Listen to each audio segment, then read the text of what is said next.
ተመልካቾቻችን በሳምንቱ በሰላም ካቶሊክ ቴሌቪዥን ሲተላለፉ ከነበሩ ዜናዎች መካከል አበይት ያልናቸውን ይዘንላችሁ ቀርበናል። አብራችሁን ቆዩ።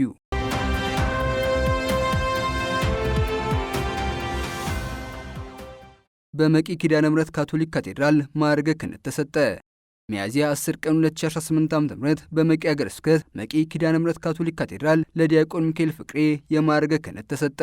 የማዕረገ ክህነትን የሰጡት የመቂ ሀገረ ስብከት ጳጳስ ብፁዕ አቡነ አብርሃም ደስታ ጠሪ እግዚአብሔር ነው፣ መልስ ሰጪው ደግሞ የተጠራው ግለሰብ ነው። ስለዚህ ሁላችንም ለቀረበልን ጥሪ ተገቢ ምላሽ መስጠት ይኖርብናል ብለዋል።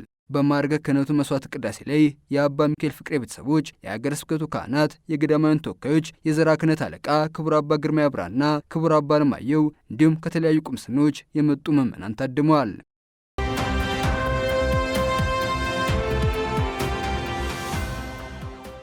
የማኅበረ ልዑካን ላዛሪስት የ400ኛ የምስረታ የመዝጊያ ፕሮግራም በአምቦ ቅዱስ ያዕቆብ ቁምስና ተከበረ።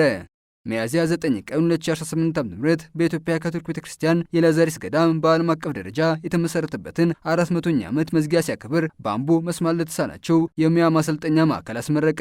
በነቀምት ሀገረ ስብከት አምቦ በተደረገው የመዝጊያ መስዋዕት ቅዳሴ ላይም የዚሁ ገዳም አባላት ብፁዕ ካርዲናል አቡነ ብርሃነ ኢየሱስ፣ ብፁዕ አቡነ ሚልኪያስ፣ ብፁዕ አቡነ ማርቆስ፣ ክቡር አባ መኮንን ቡታ፣ በኢትዮጵያ የላዛሪስ ገዳም የበላይ አለቃ፣ በርካታ የላዛሪስ ካህናት፣ ደናግልና ምዕመናን ተገኝተዋል።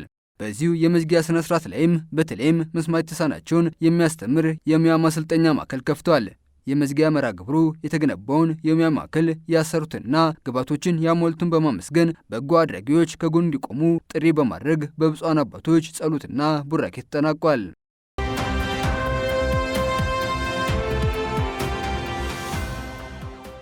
የኢፌዴሪ የሴቶችና ማህበራዊ ጉዳይ ሚኒስቴር ከኢትዮጵያ ሃይማኖት ተቋማት ጋር የምክክር መድረክ አካሄደ።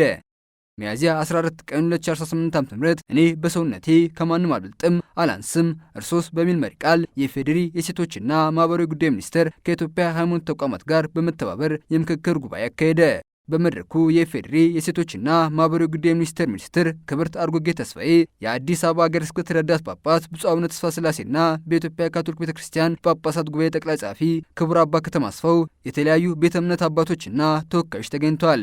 ይህ ጉባኤ በዘላቂነት የማህበረሰብ ሰላምን ለማስፈን ሚኒስቴር መስሪያ ቤቱ የተነሱ ሀሳቦችን በማጠናከር ተመሳሳይ የምክክር መድረኮችን፣ ህዝባዊ ንቅናቄዎችን እንዲሁም ሌሎች ስራዎችን በቀጣይ የሚያካሄድ መሆኑ ተገልጿል።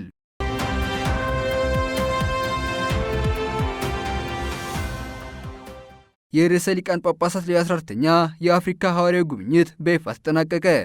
ርዕሰ ሊቃነ ጳጳሳት ሌዮ 14ኛ በአፍሪካ የ11 ቀናት ሐዋርያዊ ጉዟቸውን በኢኳቶሪያል ጊኒ በሚገኘው ማላቦ ስታዲየም በመስዋዕት ቅዳሴና በቅዱስ ቁርባን ስግደት አጠናቀቁ። ቅዱስነታቸው ባደረጉት የስንብት መልእክት አብሮኝ የነበሩ ሊቀ ጳጳሳት፣ ካህናት እንዲሁም የእግዚአብሔር ሕዝቦች ሁሉ አመሰግናለሁ ብለዋል። ቅዱስነታቸው በ11 ቀናቱ ሐዋርያዊ ጉብኝታቸው አልጄሪያ፣ ካሜሮን፣ አንጎላና በመጨረሻም ኢኳቶሪያል ጊኒን ጎብኝተዋል። በኢኳቶሪያል ጊኒ በነበራቸው ሐዋርያዊ ጉብኝትም የኢትዮጵያ ካቶሊክ ቤተክርስቲያንን በመወከል ብፁዕ ካርዲናል አቡነ ብርሃነ ኢየሱስና የአዲስ አበባ ሀገረ ስብከት ሐዋርያዊ ሥራዎች ማስተባበሪያ ጽሕፈት ቤት ኃላፊ ክቡር አባ ጴጥሮስ በርጋ ተገኝተዋል። ርዕሰ ሊቃነ ጳጳሳት ሌዮ 14ኛ ከኢኳቶሪያል ጊኒ ወደ ሮም የሚያደርጉትን በረራ ከመጀመራቸው በፊት በማላቦ አየር ማረፊያ የሰላም መልእክተኛ ሆነው በተጓዙባቸው ሀገራት ሁሉ ታሪካቸውን በማስታወስ አሁንና ወደፊት ሊገጥሟቸው በሚችሉ ተግዳሮቶች ላይ በማሰላሰል ለዜጎች የማበረታቻ ንግግር አድርገዋል።